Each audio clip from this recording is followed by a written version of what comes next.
what's going on, guys? It's me, the Ninja Reviewer here. Welcome to the 10th day.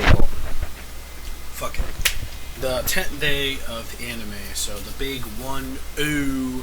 So we only have 2 more left to go.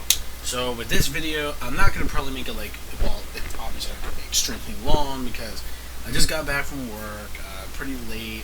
Had pretty much like a late shift. And just kind of ate dinner recently, so that's how I'm just going to do it. I know it's a bit late for the 10th day, and then for tomorrow, I'm going to see if I can try to do number 11 before I go do some stuff for Christmas, maybe. If not, I could try recording it really quick, and then hopefully uploading it like, excuse me, the next day, but we'll see. Anyway, excuse me. On the 10th day of anime, my true love gave to me my favorite anime finale.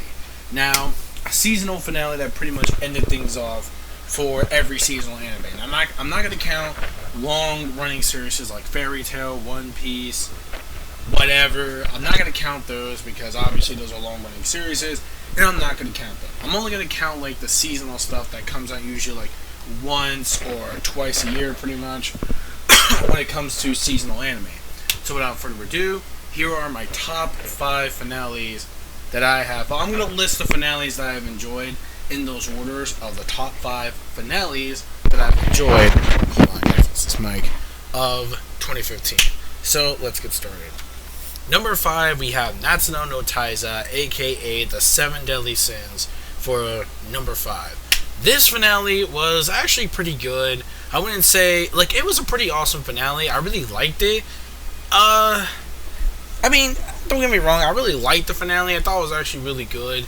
I mean, I wouldn't say it's like the greatest or awesome or jizz-worthy amazing, but it was still pretty damn good. It was a really great way to end things off, especially like with the final battle between Meliodas and the 7 Deadly Sins versus Hendrickson. That was actually pretty cool. I like Hendrickson when he was just like becoming like, he kind of felt like Nagato from, or Pain, as you know, Pain from Naruto. It kind of reminds me of like those kind of villains, except like, I guess kind of more cooler. Like, I like his design better, it's cooler. I like the whole demon look thing that he's got, especially with the horns and like the aura and shit. It was actually pretty cool. And like, I know a lot of people were pretty salty about Hawk not being dead. Like, a lot of people who either read the manga or watched this part were kind of salty that Hawk didn't really die at the end. Like, he basically, he became like this charcoal thing, and then like a shell opened up and it became a little tiny piglet version of Hawk, pretty much.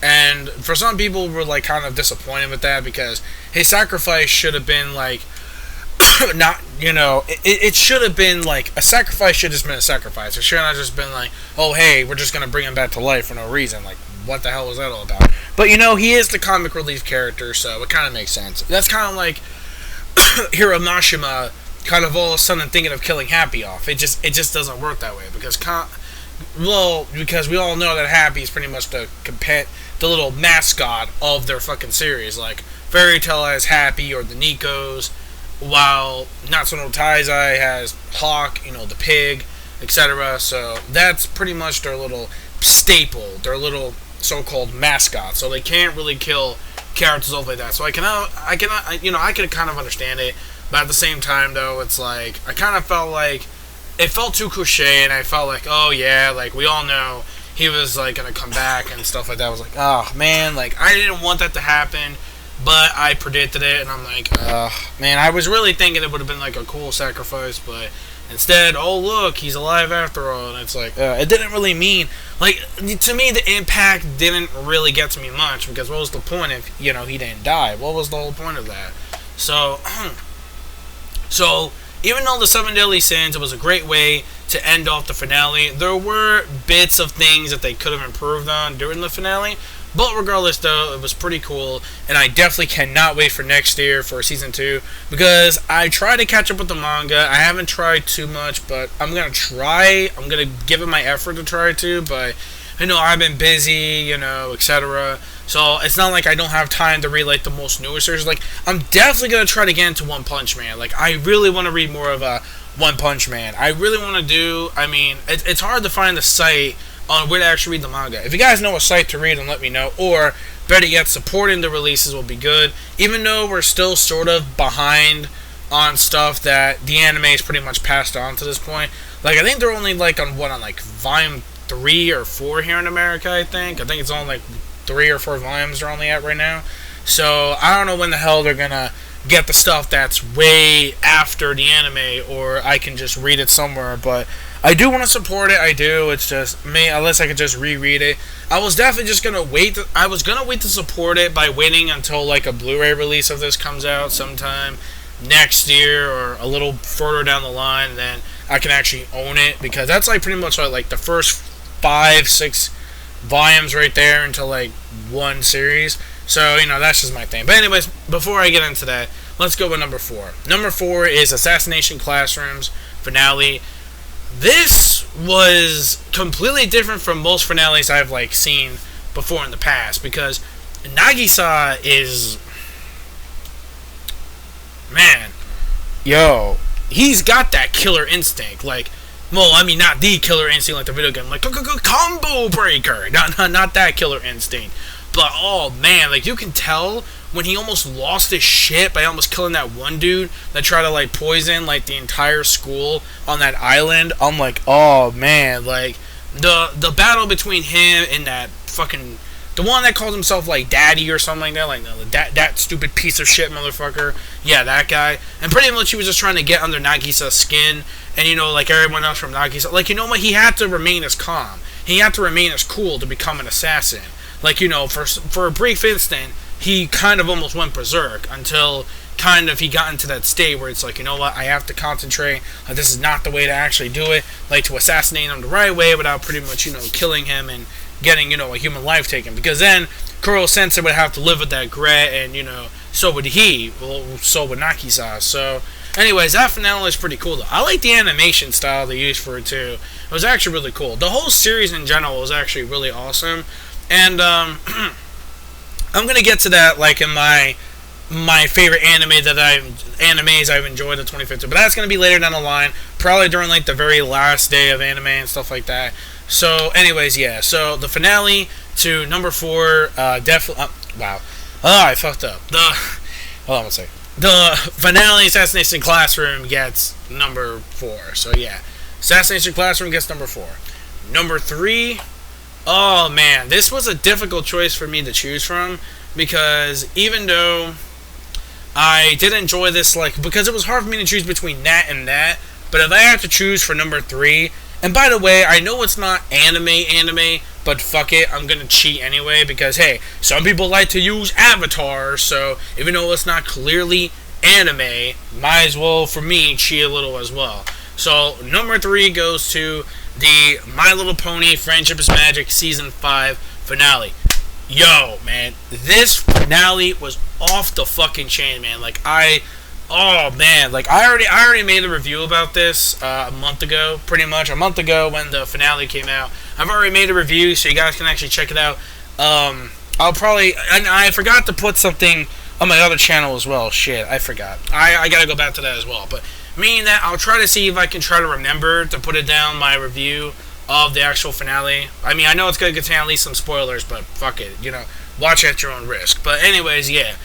Yo, that finale, not only did it bring some epic fan service, like when it comes to, like, returning villains and all this, the timeline loops that were becoming more and more crazier, like what if, and there was actually war. There was actually violence in it, too. Like, actual dark tones in a fucking kid show. That's bonkers. Like, we've never expected this for a show made for little girls. Like, this is, like, crazy. Like, last year we had Twilight versus Tyrek, and that fight was crazy, man. Like, that Dragon Ball Z type style. Like, Twilight going, like, Princess Super Saiyan Goddess mode, whatever it is. Fuck it, man. That shit was awesome. But here, I would say this was more of a darker tone than that one. Because basically, yeah, we never expected, like, a full-on fight like that in a show for ponies. But now, all of a sudden, we're getting this, like, dark overtone, time-traveling consistency. And it's really cool. I love Starlight as a villain. And it was great to see other villains return as well. Chrysalis, my Homegirl Chrysalis is back. Sombra, I'm surprised this motherfucker. Well, okay, he didn't come back. Okay, correction, he didn't. It was just a time change in the future. And I guess Chrysalis, you can kind of say the same, but fuck it. Just seeing her again in a new way was just completely awesome. Seeing Sombra, though, for like in a long ass while too, was very nice for Sombra fans. Especially because we don't really know if he is really dead or not. Because it doesn't prove the fact that he's still alive. Just because we saw him in a different time loop doesn't mean we don't know if he's still alive or not. So I still say it does not count. I still say it does not count. People don't jump to conclusions. We don't know for real if he is still alive or not. That's just time itself screwed over thanks to Starlight. So we don't know that. Well, of course, Chrysalis is still alive, but it was just awesome, man. Now, there's this one scene that I remember where she just like pretty much just like kicks fucking Sakura to the fucking ground, and she like pulls a Yukioto from Bleach, fucking laser, and I'm like, Jesus Christ. Like, when did Chrysalis become a fucking savage? I'm like, oh my god. But regardless, though, it was nice. I was a bit iffy on Starlight's redemption, like, after the finale. But I think it will work. It's just I have to get used to a villain becoming part of the main cast, which he definitely is going to be Twilight's pupil. So I guess Amazon and whoever predicted, because of that book listing of something Starlight's like Twilight's, I forget the name of the book, but I saw it. It was in reserve for next year, and I guess Amazon kind of cheated with that spoiler about Starlight really is being the apprentice of Twilight. So that was a nice twist. I like that. But it's just the only thing that bothered me a tiny bit was the redemption of Starlight. It could have been a bit better, but fuck it, I'll let it go because. And no, I'm not singing the effing song. Don't get it twisted. I'm not singing the song, but still, despite the little tiny bit nitpick, I don't care. The rest of the stuff, perfectly paced. I have no complaints whatsoever. So yeah, number 3 goes to MLP Season 5 finale. Number 2, JoJo's Bizarre Adventure Stardust Crusaders finale. The final fight between Jotaro versus Dio Brando.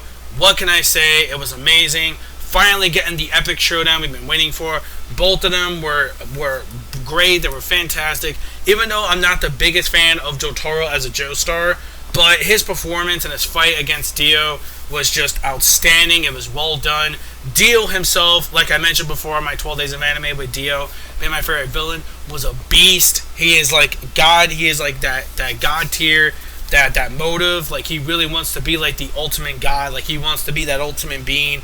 Like, he doesn't want world domination. He doesn't want any of that. He just wants to pretty much be the most powerful thing in like the entire world. Like, he wants the world to pretty much witness him as the most powerful being. Like, again, he doesn't want like world domination shit. But as a character, though, he was epic. He's fabulous. He is a fabulous looking motherfucking villain. Like, he's got style and everything. Like, going for that cool 80s style. Well, that again did take place in the 80s. So yeah, his abilities, Eduardo, definitely the most OP ability ever.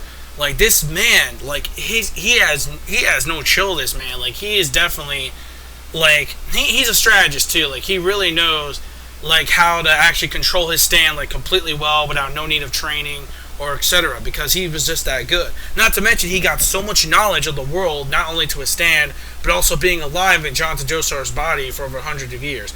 But, you know, I'm not here to talk about that the whole thing. Regardless, though, the finale was just phenomenal. I really loved it. It was spot on really well. Even though I still call a bit bullshit on Jotaro's thing on Star Platinum, be able to stop time. But regardless, though, I'll let it go. Still an awesome, amazing finale. Now we go to number 1, which, you know what time it is, man. You already know what time it is. Everybody, sing along. One Punch! One Punch Man. One Punch Man. Fuck the hate. One Punch Man gets number 1 again for best finale. Yo, Saitama versus Lord Boros. Animation was on point. The fight was on point. The comedy was on point for this. And just seeing like the ultimate 2 godlike opponents going against each other. And Saitama actually fighting for real and not bullshitting with just like ending everything with just not even trying, with just one punch, literally. And oh man, like especially I love the theme song. When they played that opening song during the fight, Oh man, the hype, man. Oh, I couldn't contain myself, man. It was just too awesome. And they played like the second half of the opening, which I noticed, not like the original opening. They played the second half for the full version, which I think was actually really good, and it fit extremely well. So yeah, I already made a review, also a live reaction. You probably must have already seen it already, but definitely the finale to One Punch Man was my number one favorite finale of all fucking 2015 of anime. It went in so hard. It just went in.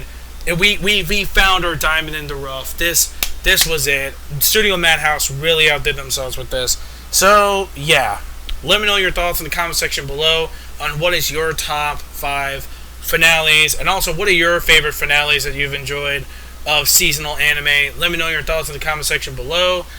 Did you agree with this list? If you don't agree with it, well, again, that's your opinion. My opinion, they're different. So yeah, that's pretty much it. Thank you all for watching. Hope you enjoyed. This is the Ninja Reviewer signing out. Peace out. Anime manga fans, keep supporting what you read and what you watch, and I will see you guys for Christmas Eve for day number 11 of the 12 Days of Anime. Or I'll try to make, well, I'm probably not going to make it tonight, but we'll see, maybe tomorrow. Or regardless, I'll combine them into two videos. But until then, that's pretty much it. I'll see you guys for the holidays, for Christmas Eve and Christmas Day, for 12 Days of Anime. Hopefully, if chapters don't get in the way tomorrow, and plus, tomorrow I'm doing some stuff later in the evening for Christmas Eve, going to my in-laws' houses, so yeah. So regardless, though, that's pretty much it. I'll catch you guys later.